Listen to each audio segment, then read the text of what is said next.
N'est journaliste qui veut, mais qui peut.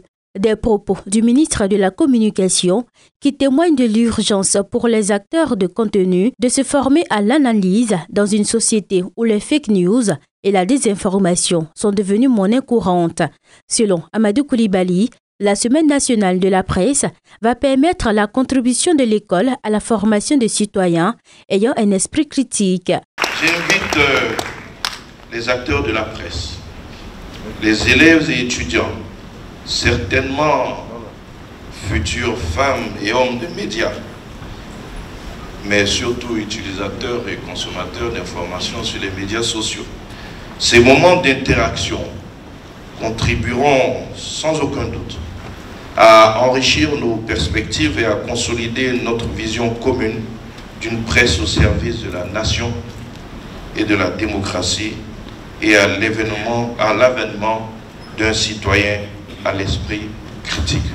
Ce programme, adressé au grand public, cible principalement les écoles secondaires et universitaires. Le thème choisi pour cette cérémonie de lancement, information, désinformation, manipulation, quelle contribution de l'école à la formation de l'esprit critique des citoyens. La désinformation, elle a toujours existé. Depuis la galaxie Gutenberg, en passant par l'invention de la radio et la révolution de la télévision. Elle est vieille comme le monde, et vous le savez comme moi. Mais pourquoi en parler encore aujourd'hui? Eh bien, c'est justement parce que le cyber, c'est-à-dire tout ce qui est lié à l'univers numérique et à l'informatique, l'a augmenté, lui a ôté le caractère artisanal qu'il avait pour en faire maintenant une arme de guerre politique, une arme de guerre économique, une arme de guerre culturelle. Il faut qu'ils intègrent le doute dans toute information maintenant qui leur est présentée.